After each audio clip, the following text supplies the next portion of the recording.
My heart is beating so fast. I've never been nervous to film a video before, but I'm so scared and have been putting this off for so long.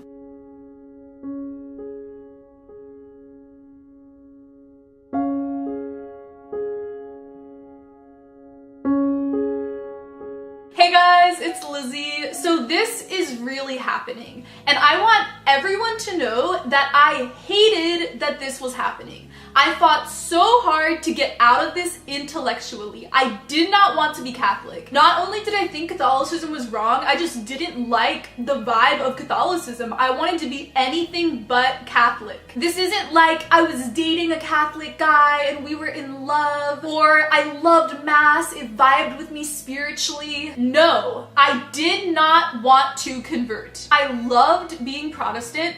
I grew up in a church called Church of Christ, and I was about to move to Thailand to be a missionary for that church for 3 to 5 years. I still miss Church of Christ. I still listen to Church of Christ hymns on my phone. I was doing that this morning during my devotional time. I literally am about to start crying thinking of how hard it was to have to tell my parents that I'm becoming Catholic. A lot of people have been pushing me to come out about this because people have suspected, and the reason I haven't wanted to is because my YouTube channel is public.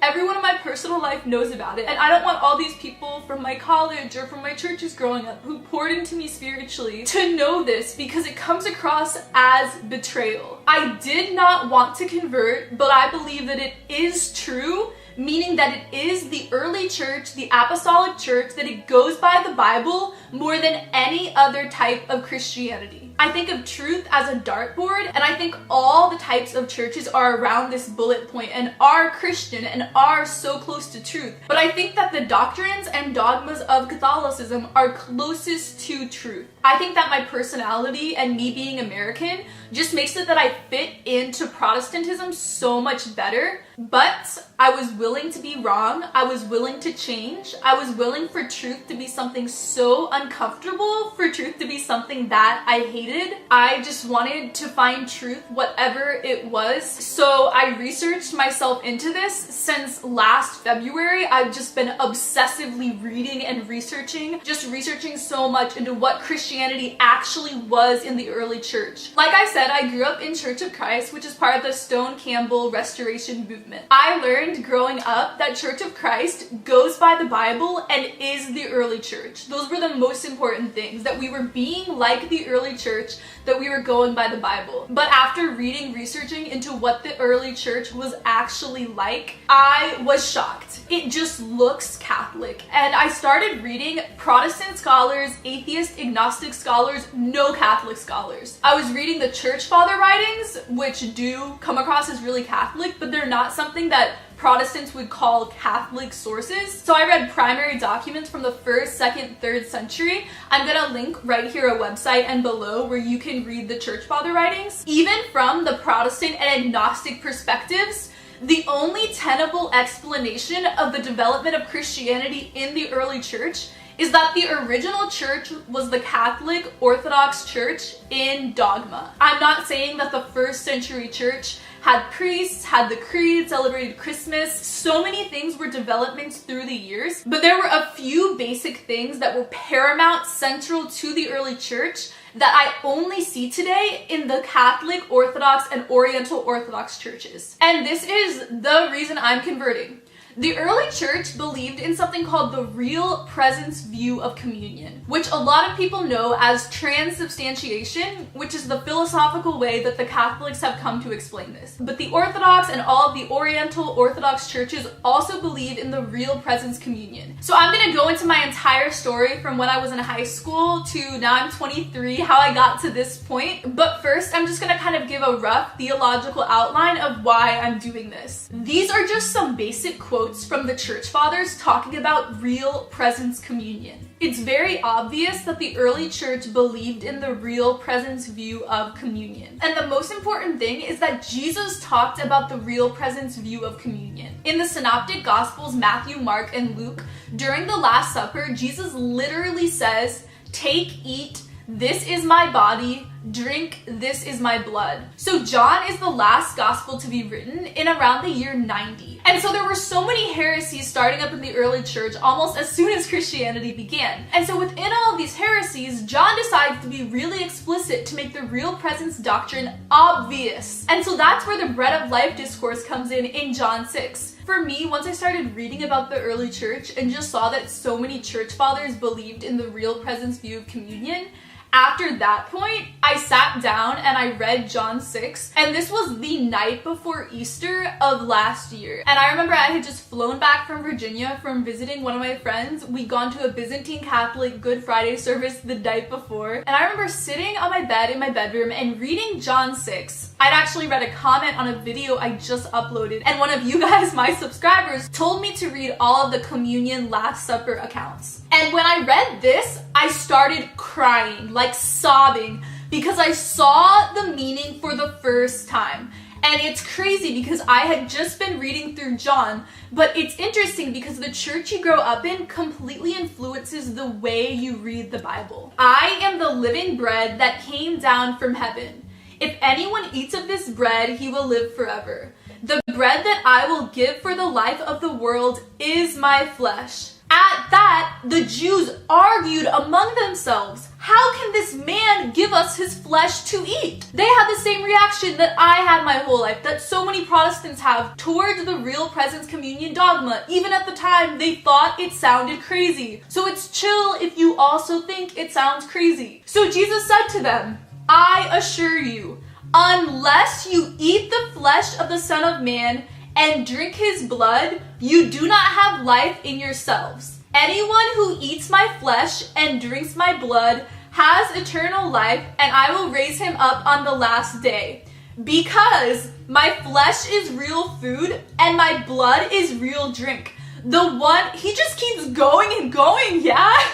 The one who eats my flesh and drinks my blood lives in me and I in him. Therefore, when many of his disciples heard this, they said, this teaching is hard. Who can accept it? See, they have our same reaction. Jesus, knowing in himself that his disciples were complaining, asked them, does this offend you?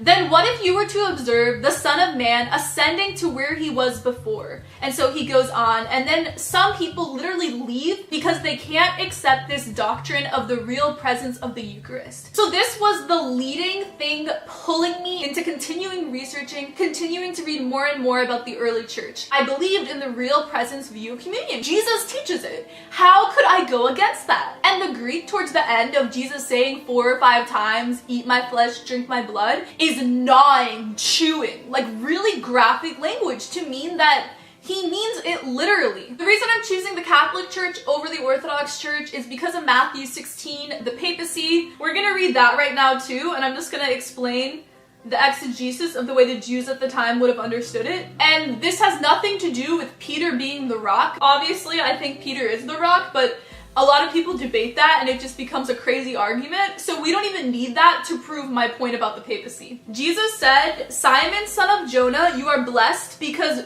flesh and blood did not reveal this to you, but my Father in heaven. And I also say to you that you are Peter, and on this rock I will build my church, and the force of Hades will not overpower it. I will give you the keys of the kingdom of heaven, and whatever you bind on earth is already bound in heaven, and whatever you loose on earth is loosed in heaven. So a subscriber sent me this 2-hour lecture by this scholar. His name is Stephen K. Ray. This is his book, Upon This Rock, that goes into so much depth on the papacy. I'm gonna link below this lecture. Everyone can go watch it. It's just a couple hours. He's an amazing speaker, an amazing scholar. When Jesus says, I will give you the keys of the kingdom of heaven, this wasn't a cute metaphor. So at the time, in the Jewish monarchy, there was a second in command position who was second to the king. This second in command dude literally wore the keys to the kingdom around his neck. I'm not kidding. And this is literally in in the Bible. There's so many Bible passages about this in Isaiah and 1 Samuel. But what's really important is to understand that we're reading this from a 21st century perspective. So we're like, oh, sounds like a cute metaphor. But at the time, a Jewish first century audience, when they hear, I will give you the keys of the kingdom, that's Jesus telling Peter that he's the second in command position.